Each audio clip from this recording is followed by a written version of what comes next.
രാമജന്മഭൂമി വിഷയത്തിൽ ഡൽഹി സർവകലാശാലയിൽ നടന്ന സെമിനാറിനെതിരെ വിദ്യാർത്ഥികൾ സംഘടിപ്പിച്ച പ്രതിഷേധത്തിനു നേരെയായിരുന്നു ഡൽഹി പോലീസിന്റെ മറ്റൊരു നരനായാട്ട്. ബിജെപി നേതാവ് സുബ്രഹ്മണ്യ സ്വാമിയായിരുന്നു സെമിനാർ സംഘടിപ്പിച്ചത്. അന്ന് NSUവും ഇടതുപക്ഷ വിദ്യാർത്ഥി സംഘടനകളുമാണ് പോലീസിന്റെ ക്രൂരതയ്ക്ക് ഇരയായത്.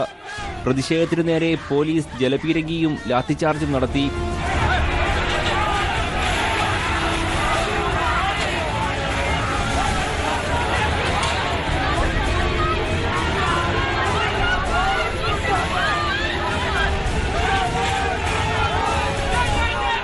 സർവകലാശാലയിൽ വിദ്യാർത്ഥികളെ ABVPയുമായി ചേർന്ന് പോലീസ് നേരിട്ടു.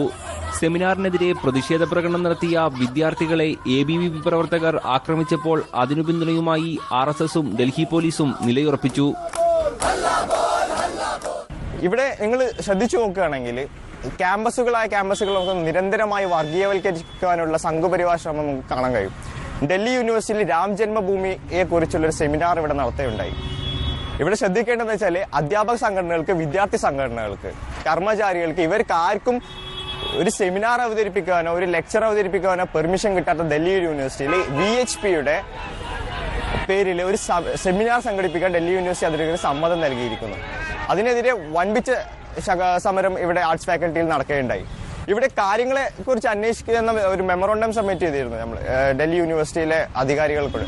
അവർ പറഞ്ഞത് സെമിനാർ ബുക്ക് ചെയ്തിരിക്കുന്നത് ഇന്ത്യൻ റിലീജിയൻ എന്ന പേരിലാണ്. എന്താണ് ഇന്ത്യൻ റിലീജിയൻ? ഇന്ത്യക്ക് പ്രത്യേകമായ വലിയ റിലീജിയൻ ഉണ്ടോ? ഇത് ബ്രാഹ്മണിസം, സംഘപരിവാറിന്റെ അജണ്ട, സംഘപരിവാറിന്റെ ഐഡിയോളജി വിദ്യാർത്ഥികളിൽ, കലാലയങ്ങളിൽ അടിച്ചേൽപ്പിക്കുന്നതിന്റെ ഭാഗമായി നടന്നുകൊണ്ടിരിക്കുന്ന നിരന്തരമായ ശ്രമമാണ്. ബാബ രാംദേവ് വരുന്നു മറ്റ് യൂണിവേഴ്സിറ്റികളിൽ, യോഗി ആദിത്യനാഥിനെ പറഞ്ഞയക്കുന്നു മറ്റ് സെൻട്രൽ യൂണിവേഴ്സിറ്റികളിലേക്ക്. സെൻട്രൽ യൂണിവേഴ്സിറ്റിയായ സ്റ്റേറ്റ് ഫണ്ട് ചെയ്യുന്ന ഡൽഹി യൂണിവേഴ്സിറ്റി പോലുള്ള കേന്ദ്ര സർവകലാശാലയിൽ ഇത്തരം സംഘപരിവാർ അജണ്ട പ്രൊപ്പഗേറ്റ് ചെയ്യാനുള്ള ഇടങ്ങളാണോ എന്നുള്ളത് ഞാൻ ചിന്തിക്കേണ്ടതുണ്ട്. വിദ്യാഭ്യാസ മേഖലയെ വാണിജ്യവൽക്കരിക്കാനുള്ള നീക്കത്തിനെതിരെ ഡൽഹിയിൽ വിദ്യാർത്ഥികൾ നടത്തിയ UGC പിടിച്ചെടുക്കൽ സമരവും അടിച്ചമർത്താൻ ശ്രമം നടന്നു. സമരത്തിനു നേരെ ലാത്തിചാർജ് നടത്തി. സമരക്കാരെ ഉപരോധിക്കാൻ ABVP പ്രവർത്തകർ രംഗത്തെത്തി.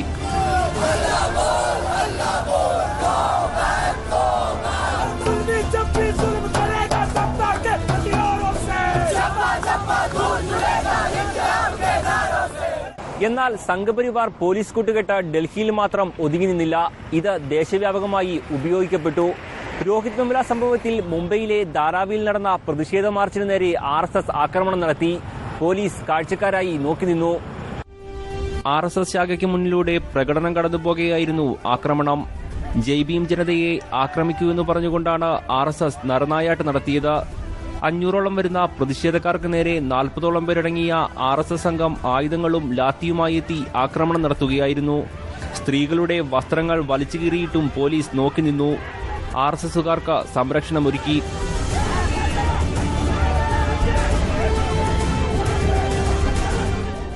ബീഫ് നിരോധനത്തിന്റെ പേരിൽ രാജ്യത്തിന്റെ വിവിധ ഭാഗങ്ങളിൽ നടന്ന ആക്രമണങ്ങളിൽ സംഘപരിവാർ പോലീസ് കൂട്ടുകെട്ട് വ്യക്തമായിരുന്നു. പ്രതിഷേധങ്ങളെ വർഗീയ കലാപമാക്കി മാറ്റാൻ സംഘപരിവാർ ശ്രമം നടത്തിയപ്പോൾ എല്ലാ പിന്തുണയും നൽകി പോലീസ് നോക്കി നിന്നു. 200ഓളം വരുന്ന സംഘമായിരുന്നു അഖിലാഖിനെ തല്ലിക്കൊന്നത്. ഇവർ ബീഫ് ഉപയോഗിക്കുന്നുവെന്ന സമീപത്തെ അമ്പലത്തിൽ നിന്ന് മൈക്കിലൂടെ വിളിച്ചു പറഞ്ഞപ്പോഴും തുടർന്ന് 100ഓളം ആളടങ്ങിയ സംഘം ആക്രമണം നടത്തിയപ്പോഴും പോലീസ് നോക്കി നിന്നു. BJP നേതാവിന്റെ മകനടക്കം 15 പേരെയാണ് സംഭവത്തിൽ അറസ്റ്റ് ചെയ്തത്. RSS മുഖപത്രമായ പാഞ്ചജന്യത്തിൽ പ്രസിദ്ധീകരിച്ച ലേഖനത്തിൽ കൊലപാതകത്തെ ന്യായീകരിച്ച സംഘപരിവാർ അതിന്റെ അജണ്ട വെളിപ്പെടുത്തി. സംഭവത്തെ തുടർന്നുണ്ടായ പ്രതിഷേധങ്ങളെയും RSS കൈക്കരുത്തിനാൽ നേരിട്ടു. അപ്പോഴും അവരുടെ ഫ്രിഡ്ജിലിരുന്ന മാംസം ഏതാണെന്ന് കണ്ടെത്താൻ മാത്രമാണ് പോലീസ് ധൃതി കൂട്ടിയത്. ജമ്മു കാശ്മീരിൽ MLA ഹോസ്റ്റലിൽ ബീഫ് ഫെസ്റ്റിവൽ നടത്തിയ ജമ്മു കാശ്മീർ സ്വതന്ത്ര MLA എഞ്ചിനീയർ റാഷിദിനെ ഡൽഹിയിൽ ഹിന്ദുത്വ തീവ്രവാദികൾ കരിയോയിലിൽ മുക്കി. ഡൽഹി പ്രസ് ക്ലബിൽ വാർത്താ സമ്മേളനം നടത്തുന്നതിനിടെയായിരുന്നു ആക്രമണം.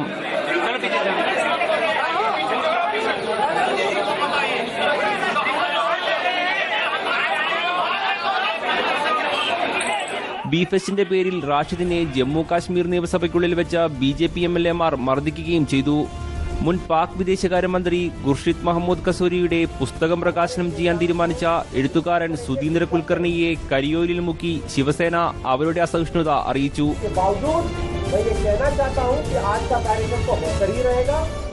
പശുവിറച്ചി വിളമ്പിയെന്ന ആരോപണത്തെ തുടർന്ന് ഡൽഹിയിൽ കേരള ഹൌസിൽ നടന്ന റെയ്ഡിനു പിന്നിലും RSS ഗൂഢാലോചന വ്യക്തമായിരുന്നു.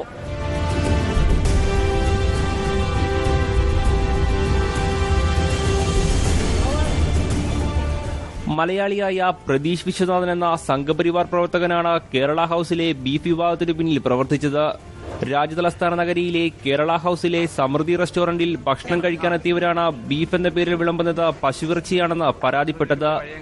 അന്ന് ഡൽഹി പോലീസ് എല്ലാ അധികാരപരിധിയും ലംഘിച്ചുകൊണ്ട് സംഘപരിവാറിന്റെ കുഴലൂത്തുകാരായി.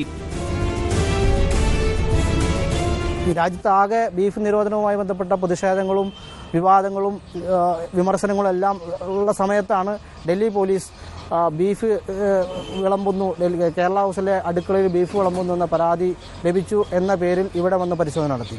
ആദ്യം ഡൽഹി പോലീസിലെ 2-3 ഉദ്യോഗസ്ഥർ വന്ന് അടുക്കള പരിശോധിക്കുകയും കേരള ഹൗസിലെ ഉദ്യോഗസ്ഥരോട് സംസാരിക്കുകയും ബീഫില്ല എന്ന് ഉറപ്പുവരുത്തുകയും ചെയ്ത് മടങ്ങിപ്പോയ പോലീസ് പിന്നീട് ഏതാനും സമയത്തിനകം വലിയ പോലീസ് സന്നാഹവുമായി വന്ന് ഒരു ഭീതിതമായ ഒരു അന്തരീക്ഷം കേരള ഹൗസിലാകെ സൃഷ്ടിക്കുകയായിരുന്നു. ആ ബീഫ് വിവാദത്തിൽ കേരളത്തെ കൂടി മലീമസപ്പെടുത്തുന്ന രീതിയിൽ RSSന് വേണ്ടി പ്രവർത്തിക്കുകയായിരുന്നു ഇവിടെ ഡൽഹി പോലീസ് ചെയ്തത്. എഴുത്തുകാരെയും കലാകാരന്മാരെയും പുരോഗമന ചിന്താഗതിക്കാരെയും സംഘപരിവാർ വെറുതെ വിട്ടില്ല. ഭീഷണിപ്പെടുത്തിയും കൊന്നൊടുക്കിയും അവരെ ഇല്ലാതാക്കാൻ ശ്രമിച്ചു.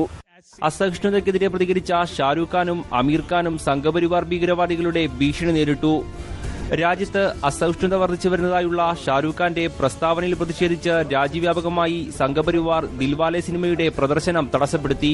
പല തിയേറ്ററുകളും ഭീഷണി ഭയന്ന പ്രദർശനം ഉപേക്ഷിച്ചു. സഞ്ജയ് ലീല ബൻസലിയുടെ ബജീറാവ് മസ്താനി എന്ന സിനിമയ്ക്ക് നേരെയും ആക്രമണം നടന്നു. ചരിത്രം വളച്ചൊടിച്ചുവെന്നതാണ് ഈ സിനിമയ്ക്കെതിരായ ആരോപണം. മുംബൈയിൽ സംഗീത പരിപാടി നടത്താൻ തീരുമാനിച്ച പാക് ഗസൽ ഗായകൻ ഗുലാം അലിക്കെതിരെയും ശിവസേന അസഹിഷ്ണുതയുടെ വാളെടുത്തു.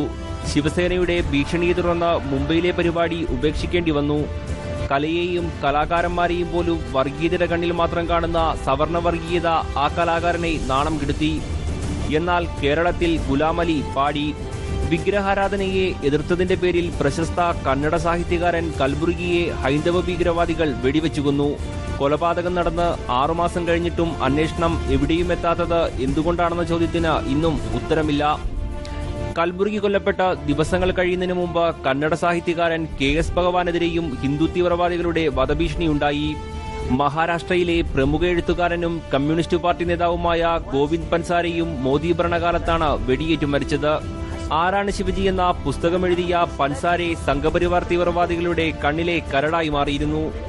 സംഘപരിവാർ ഭീഷണിയെ തുടർന്ന് പ്രമുഖ തമിഴെഴുത്തുകാരൻ പെരുമാൾ മുരുകൻ എഴുത്തു നിർത്തിയതായി പ്രഖ്യാപിച്ചു. രാജ്യത്തെ അസഹിഷ്ണുതയ്ക്കെതിരെ രാഷ്ട്രപതി റിപ്പബ്ലിക് ദിന സന്ദേശത്തിലൂടെ വിമർശനം ഉന്നയിച്ചു.